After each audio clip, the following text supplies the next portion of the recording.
Hello friends, I am Manjushree. Welcome to Learn with Manjushree. আমি আজ discuss করব chapter 4.3 অর্থাৎ সোশ্যালাইজেশন প্রসেসের আরেকটি theory I and me theory. চলুন শুরু করি। American philosopher and social psychologist George Herbert mid developed his ideas about the emergence of a sense of self.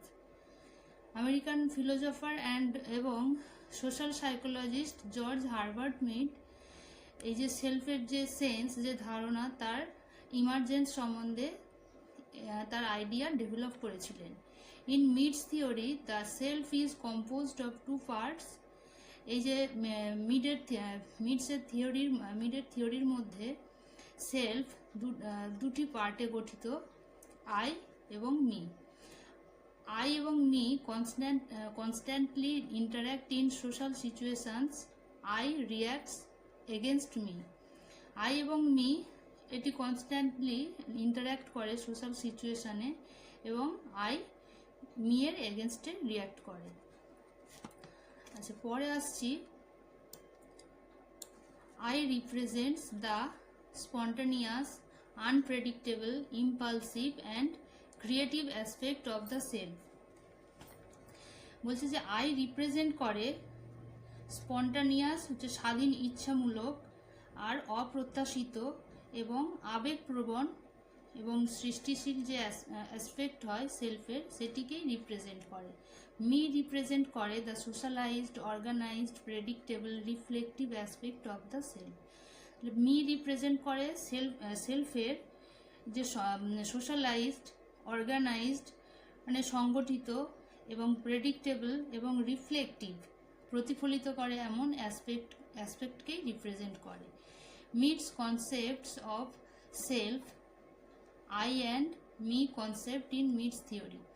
তো এটা সেলফের মিডস কনসেপ্ট বা এটাকে মিডস থিওরির উপর যে আই অ্যান্ড মি কনসেপ্ট সেই সম্বন্ধে এবার আলোচনা হবে। তো নেক্সটে আসছি এই আই অ্যান্ড মি কনসেপ্টের উপর আলোচনাতে। আই বলছে I is who I am and all that I know for my self. I হচ্ছে হু আই অ্যামকে বোঝাচ্ছে অ্যান্ড সব কিছু যেটা আমরা মানে আমাদের নিজের জন্যই জানি। I is the immediate response of an individual to others. অন্যজনকে ইন্ডিভিজুয়ালের যে ইমিডিয়েট রেসপন্স সেটাকেই আই বোঝাচ্ছে।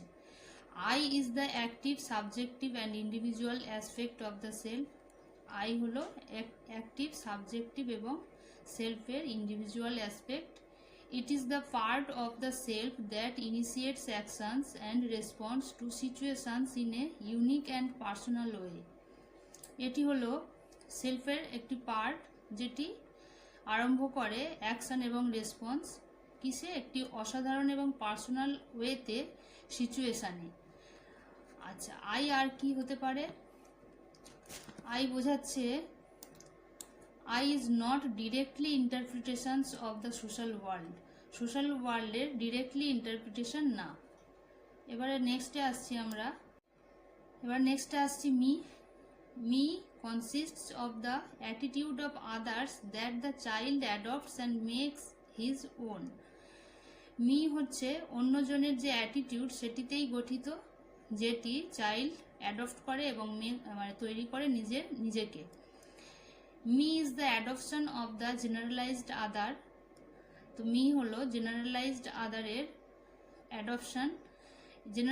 জেনারেলাইজড আদার বলতে এখানে বোঝাচ্ছে which means the attitude, viewpoints of the entire community that a child takes in his or her behavior। এই generalised আদার হলো যে কোনো সমগ্র কমিউনিটির অ্যাটিটিউড বা ভিউ পয়েন্টস যেটা একটি চাইল্ড তার বিহেভিয়ারের মধ্যে টেক করে। which according to Mead is the social self। তো যেটিকে এই যে জেনারেলাইজড আদার, এটিকে মিড অনুসারে এটাকে বলা হয় social self. It is the social, মিকেই বোঝাচ্ছে, it is the social, objective, reflective aspect of the self. তো এটি সেলফের সোশ্যাল, অবজেক্টিভ এবং reflective aspect. It is the part of the self that is formed through social interactions and internalize the expectations, norms and values of society. এটি সেলফের একটি part যেটি form করে social ইন্টারাকশনের মাধ্যমে এবং ইন্টারনালাইজ করে মানে যে সোসাইটির যে ভ্যালু, নর্ম বা এক্সপেকটেশন সেগুলিকে। নেক্সটে আসছি stages, 3 stages of self development according to need। এই যে 3 স্টেজেসের মধ্যে ফার্স্ট আসছি প্রিপারেটরি স্টেজে, যেটি বার্থ থেকে, জন্ম থেকে 2 বছর বয়সের মধ্যে ঘটে। In this stage, the human infants merely imitate the people around them, especially the family members with whom they continually interact। এই স্টেজে হিউম্যান ইনফ্যান্ট কি করে? কেবল ইমিটেট করে পিপলকে, তার আশেপাশের যে পিপল থাকে তাদেরকে, স্পেশালি তার ফ্যামিলি মেম্বারকে, যার সাথে সে কন্টিনিউ ইন্টারেক্ট করে, যার সাথে। For example, when adults laugh and smile, the child would also laugh and smile too। তো যখন অ্যাডাল্ট বড়রা যখন হাসে বা স্মাইল করে, লাফ করে, স্মাইল করে, তখন চাইল্ডও সেই মতো লাফ করে এবং স্মাইল করে। Thus, using symbols in the form of gestures and words from the basis of human communication। এইভাবে যে জেস্টারের ফর্মে যে সিম্বলগুলো ব্যবহার করা হয় সেগুলি কি করে? এই জেস্টার বা ওয়ার্ডের ফর্মে যে সিম্বলগুলো ইউজ হয় সেগুলি কি করে? আমাদের হিউম্যান কমিউনিকেশনের বেসিস যেটা, সেটাকে গঠন করে। তো এবার নেক্সটে আসছি প্লে স্টেজ। প্লে স্টেজ হয় 2 থেকে 7 ইয়ারে। এটিতে কি ঘটে? At this stage the children become more aware of social relationship. Social রিলেশনশিপে অনেক বেশি অ্যাওয়ার হয়ে ওঠে children. They begin to pretend to be other people. তারা শুরু করে কি? তারা অন্য পিপলকে প্রিটেন্ড করা শুরু করে এবং তারা শুরু করে ইমপ্লিমেন্ট করা রোল টেকিং। মানে এই রোল টেকিং বাস্তবায়ন করতে শুরু করে। In their play they begin to take on those roles like good bad characters, doctors, patients and teachers and so on. তো এই প্লেজের মধ্যে কি করে? বা এই প্লেজের মধ্যে যখন তারা প্লে করে, তার মধ্যে তারা শুরু করে যে বিভিন্ন যে ক্যারেক্টার হয়, যে good bad character, doctor, patient, teacher, এসব বিভিন্ন ধরনের ক্যারেক্টারের রোল প্লে করা শুরু করে। By practising the roles of significant others in play, children learns to understand what other expects and they learn how to behave and to meet. এই যে খেলার মধ্যে ওরা কি করে? সিগনিফিক্যান্ট আদারের রোল যে প্র্যাকটিস করে, তার দ্বারা চিলড্রেন কি করতে শেখে? যে অন্যজনকে বুঝতে, অন্যজনের আদার্সের যে আদার্সরা যা এক্সপেক্ট করছে সেটিকে বুঝতে শেখে। অ্যান্ড দে লার্ন, এবং তারা শেখে কিভাবে বিহেভ করতে হয়, কিভাবে মিট করতে হয়, এগুলো শেখে। As a result of such play, the child becomes cognizant of himself and obtains a picture of himself by assuming the role of others। তো এইভাবে খেলার ফলে চাইল্ড নিজের সম্বন্ধে জ্ঞাত হয়ে ওঠে এবং সে এই যে অন্যজনের যে রোল অ্যাজিউম করে, তার দ্বারা নিজের একটা পিকচার সে অবটেন করে। এবারে নেক্সটটা আসছি আমরা গেম স্টেজে, যেটি 7 to up চলে। In this stage child starts taking part in organised games. এই স্টেজে চাইল্ড কি করে? অর্গানাইজড যে গেমগুলো হয় সেখানে পার্ট নেওয়া শুরু করে। To learn organised games one must understand the rules of the play, notions of fairness and equal participation. তো এই যে অর্গানাইজড গেম শিখতে কি করে চাইল্ড? প্লে করার যে রুলস সেগুলি, তারপরে ইকুয়াল পার্টিসিপেশন, ফেয়ারনেসের যে নোশন, সেগুলিকে বুঝতে শেখে। Child learns to grasp what Mead termed as the generalised other. Child কি শেখে? গ্রাস্প করতে শেখে, যেটি মিড, জেনারেলাইজড, আদার বলে যে টার্মটা ইউজ করেছেন সেগুলিকে আস্তে আস্তে গ্রাস্প করতে শেখে। চিলড্রেন জাজ their behaviour by standards thought, তাদের স্ট্যান্ডার্ডস থট দ্বারা সে তাদের আচরণকে জাজ করতে শেখে। By this stage children have gained a social identity, এই স্টেজের দ্বারা চিলড্রেন সোশ্যাল আইডেন্টিটি গেইন করে। নেক্সটে আসছি 3 activity of self development according to mid. তো এখানে যে 3 অ্যাক্টিভিটির মধ্যে ফার্স্ট অ্যাক্টিভিটি হচ্ছে language. Language allows individuals to take on the role of other and allows people to respond to his or her own gestures in terms of the symbolized attitudes of others. Language কি করে, allow করে ইন্ডিভিজুয়ালকে আদারের role take on করতে এবং allow করে যে পিপলকে তার নিজের যে জেস্চার, সেই যে জেস্চারে রেসপন্ড করতে অন্যজনের যে সিম্বলাইজড অ্যাটিটিউড তার টার্মে। প্লেতে আসছি, during play individuals take on the roles of other people and pretend to be other people in order to express the expectations of significant others.